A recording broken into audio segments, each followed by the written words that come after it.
հանդիպեցիք, ինչ ասեց։ Ուրեմն հանձնաժողովի անունից հանդիպմանը եկել էր եւ ընդունելությունը վարում էր Հայաստան խմբակցության падգամավոր Արման Ղազարյանը։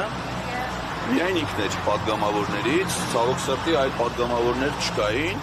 չնայած որ ընդունելությունը ոչ թե падգամավորի հետ էր հայտարարված, այլ հանձնաժողովի եւ ենթադրվում էր, ես անկեղծ տենց էի ակնկալում, որ հանձնաժողովի բոլոր անդամները ներկա կլինեին։ Օրինակ ես ունեի հարցադրումներ, քննարկման հարցեր հենց հանձնաժողովի նախագահ պարոն Վահե Ղալումյանի հետ։ Եվ ես խնդրեցի, որ պարոն Ղազարյանը փոխանցի, բայց դա նրան չվերաբերող հարց էր։ Օրինակ պարոն Ղալումյանը ընդգրկված է ազգային ժողովի նախագահի կողմից ստեղծված, գործող եւ ղեկավարվող Հայաստանի Հանրապետության ազգային ժողովի եւ Արցախի Հանրապետության ազգային ժողովի միջև համագործակցության միջխորհրդարանական հանձնաժողովի կազմում։ Եվ ինձ օրինակ հետաքրքիր էր, թե պարոն Ղալումյանը վերջին անգամ երբ է մասնակցել այդ հանձնաժողովի նիստին, որն ա եղել այդ օրակարգը, ինչ հարցեր են քննարկել։ Գործող հանձնաժողով է, որտեղ ինքը հիմա որպես падգամավոր փոխանցվում է այդ հանձնաժողովում աշխատելու համար։ Իսկ այդ հանձնաժողովը ընդունելություններ չի անում։ Եվ ինձ հետաքրքիր էր դրա պատասխանը, բայց պարոն Ղալումյանը ցավոք սրտի չկար։ Կամ ինքը օրինակ եղել է Տավուշի մարզպետ, հիմա իր եղբայրն է Տավուշի մարզպետը, եւ ուզում եմ իմանամ, ասենք մարզի սահմանները այդ ընթացքում փոխվել է։ Ուզում եմ իմանամ ինքն է ապօրինի պաշտոնավար է, թե իր եղբայրը, որովհետեւ այդ ընթացքում ոչ մի միջազգային պայմանագիր, ոչ մի փաստաթուղթ, ոչ մի օրենք չի փոխվել։ Հիմա լավ կլներ եղբայրն է գար, այդ հասկանա իրանցից որ մեկն է ապօրինի պաշտոնավար, որովհետեւ մեկը հաստատ ապօրինի է, որովհետեւ իրանց պաշտոնավարման շրջանում երբ սահմանները իրանց ղեկավարած մարզում փոխվել են։ Պարոն ձեր կարծիքով իշխանականները ինչ չեն իջել, ձեր հանգամանքն է եղել, դրա համար չեն եկել։ Մտածում եմ, որ վախենում են, բայց ինձ ինչի՞ պիտի վախենան։ Չեմ կարծում։ Ես կարող եմ խուսափում են։ Միգուցե, ասենք, դժվար վախենան որևէ, ասենք, իմ կերպարից։ Դա ես գրեթե բացառում եմ։ Միգուցե վախենում են այն խոսքից, այն փաստարկներից, որ իրանք պետքա լսեն, որ իրանք պետքա պատասխանեն։ Իրենք միգուցե խուսափում են քաղաքական պատասխանատվությունից, քաղաքացիների հետ շփումից, քաղաքացու նամակները կարող է միայն հակված են պատռելու դեն նետելու։ Մտածում եմ, որ կարող է քաղաքացին նույնը վարվի իրենց հետ։ Մի հարց է, մի կողմից իմպիչմենտ է, մի կողմից անվստահություն է հայտնում, իշխանությունների մյուս կողմից գալիս է կոնդիտորների, սա ինչով կբացատրել։ Չէ, ոչ թե մենք ենք իմպիչմենտ հայտնում, այլ իրանք պիտի հայտեն։ Մենք հիմա գործընթաց եք սկսել։ Գործընթացը իրենք պետք է սկսեն։ Այս հանդիպումների իմաստը այն է, որ չստացվի, որ մենք մեր կա պարանոց հայտարարություններ ենք անում, որ պետք է ազգային ժողովը կառավարության անվստահություն հայտնի։ Ես օրինակ ամեն հանձնաժողովի հանդիպման գալուց աշխատում եմ, այսինքն նայել էի, օրինակ կառավարության ծրագրից առանձնացրել էի ծրագրի բոլոր այն էջերը,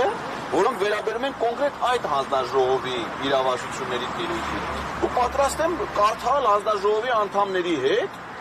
այդ կառավարության ծրագիրը եւ ուզում եմ իմանամ, ասենք դրանից հետո իրենք ինչ են մտածում, չպիտի անվստահություն հայտնեն կառավարության, այսինքն նպատակը իրանց հետ քննարկելն է, որպեսզի իրենք իրենց ֆունկցիաները կատարեն։ Ռուբինյանին ինչ հարցում Այո, ինձ հետաքրքիր է նախ իր կարգավիճակը, որովհետև իմ տպավորությամբ ինքը խախտել է Հայաստանի սահմանադրությունը եւ սահմանադրական կարգը, որովհետև Ռուբինյանը հայտարարվում է եւ ինքը ընդունում է իր այդ կարգավիճակը որպես հայ-թուրքական հարաբերություններում հայկական կողմի պաշտոնական բանագնաց։ Մեր սահմանադրությամբ օրենսդիր, գործադիր եւ դատական իշխանությունները հստակ տարանջատված են եւ պարոն Ռուբինյանը օրենսդիր իշխանության բարձրաստիճան պաշտոնյա է։ Իսկ մեր երկրի սահմանադրությամբ արտաքին քաղաքականությունը իրականացնում է կառավարությունը։ Այսինքն ըստ մեր երկրի օրենսդրությամբ եւ դիվանագիտական ծառայության մասին օրենքով, քանի դեռ Թուրքիայի հետ չկա դիվանագիտական հարաբերություններ, վարչապետի որոշմամբ պետք է նշանակվեր հատուկ հանձնարարությունների գծով դեսպան, որը պատասխանատու լիներ հայ-թուրքական հարաբերություններում, ինչը իդեպ խորհրդել է Թուրքիայում, այսինքն Սերդար Բլեչը ինքը պարլամենտի անդամ չի Թուրքիա, ինքը դիվանագետ է, արտգործնախարարության համակարգի պաշտոնյա։ Հիմա պարոն Ռուբինյանը իրավասու չի իրականացնել արտաքին հակառակը, կառավարությունը պիտի իրականացնի արտաքին քաղաքականություն եւ հաշվետվություն ներկայացնի ազգային ժողովին, այդ թվում Ռուբինյանին։ Բայց Նիկոլ Փաշինյանը հայտարարել է, որ ինքն է նշանակել Ռուբինյանին, Ռուբինյանը իրեն է հաշվետու։ Ես փորձեցի գտնել կառավարության որոշում, որով Նիկոլ Փաշինյանը Ռուբինյանին ինչ-որ պաշտոնում նշանակել է, դա արտաքին գործերի փոխնախարարի պաշտոն էր, բայց դա վաղուց է եղել, իսկ ինքը բանա գնաց դարձել է ազգային ժողովի փոխնախագահ եղած ժամանակ։ Այսինքն պարոն Ռուբինյանը, պարոն Փաշինյանը խախտել են Հայաստանի Հանրապետության սահմանադրությունը եւ սահմանադրական կարգը։ Ես ուզում եմ իմանամ պարոն Ռուբինյանի իմ հետ հանդիպումից հետո պատրաստ է ինքնախոստովանական ցուցմունքով ներկայանալ ազգային անվտանգության ծառայության իրենք են նախաձեռնել հանդիպում։ Նկատի ունեմ քիչնի հաշվի առնելով այս նախադեպը, որ այստեղ հաստատի չեկան ԿՊ-ականներ։ Հիմա ես ասեմ, թե Ռուբինյանը ինչ կանի, ես չգիտեմ ինչ կանի։ Կարծում եմ, որ եթե ինքը որպես ծառայող հայտարարություն ա դրել քաղաքացիների ընդունելության, նախաձեռնությունը իմը չի։ Ազգային ժողովն է, ես ազգային ժողովի կայքից եմ այս տեղեկությունը վերցել, թե երբ է քաղաքացիների ընդունելություն։ Ես զանգել եմ, գրանցվել եմ պատշաճ կերպով եւ կարծում եմ, որ ինքը իր պարտականությունները խոցակապ։ Ես բոլորի հանձնաժողովներով գրանցվել եմ։ Առաջիկայում ես տեղ եմ մնալու գրեթե ամեն օր, վաղը չկա միայն ամսի 13-ին։ Օգնության կարիք կա, Այսինքն բոլորի համար։ Օրեր կարամ ձեզ ասեմ, ամսի 14-ին աշխատանքի և սոցիալական հարցեր, ճիշտ անցած այդ օրին դատի օրն է, հուսով եմ կհասցնեմ էլի դատարանից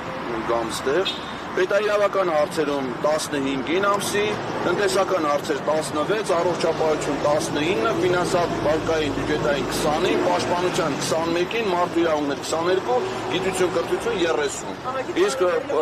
Հակոբ Արշակյանի հետ մեր պատմական հանդիպումը կայանա ամսի 16-ի ժամը 14-ին։ Պարոն Ղազարյան եւ մի հարց էլի, Արման Ղազարյանի հետ հանդիպեցիք եւ ձեր փաստարկներից հետո նա եւս ասաց, որ անվստահություն հայտնելու գործընթացի համար ամբողջական հիմքերը կան, քանի որ կառավարությունն իր ծրագիրը չի կատարել։ Այո։ Արման Ղազարյանը այն խմբակցության պատգամավոր է, որը ասել է, որ այս գործընթացը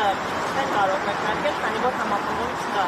Ինչ-որ դիսոնանս չի առաջանում։ Չէ, ես տպավորություն ստացա, որ պարոն Ղազարյանը իր տեսակետներով այս հանդիպումից հետո ինքն էլ ոչ միայն հանձնաժողովի գործընկերներին կներկայացնի այս մեր առաջարկը, այլ նաև խմբակցության գործընկերներին, ես ցանկացած պատգամավոր, ցանկացած պահի կարող է նաև իր մոտեցումները վերանայել, դա վերաբերում է նաև խմբակցություններին։ Եվ մեր այս հանդիպումների իմաստը դա է, որ ներկայացնենք իրավական հիմքերը, հիմնավորումները, որպեսզի պատգամավորները վստահ լինեն, որ իրենք կայացնում են պետության եւ իր շահերից եւ իր լիազորությունից բխող գործողություն։ Նշեցիք, որ եկել եք այդպես հարցեր տալու, ունենք Վարոս Անդրեյանի անունով սահմանների հետ կապված։ Հիմա ուզում եմ հասկանալ ավելի շատ եկել եք ոնց որ համոզելու պատգամավորներին իշխանների հետ կապված, թե ունեք հարցեր բարձելու պատգամավորների հետ համախոհ։ Նախ ես եկել եմ իմ հիմնավորումը, այսինքն նամակը, որ ես ներկայացրել եմ պատգամավորներին, շատ հակիրճ է, միայն հղում է պարունակում միայն սահմանադրությանը։ Ես հիմա այս հանդիպումներով փորձում եմ լրացուցիչ հիմնավորումներ ներկայացնեմ, քանի որ հանդիպման ձևաչափը դա թույլ է տալի, լրացուցիչ հիմնավորումներ ներկայացնեմ եւ նաեւ անհրաժեշտության դեպքում պատասխանեմ պատգամավորների հարցերին, եթե նրանք այնպիսի հարցեր ունեն։ Տեսեք, դուք հարցեր ունեք, ոնց որ չկա։ Շնորհակալ եմ շատ։ Մենք ժամը 2-ին ինձ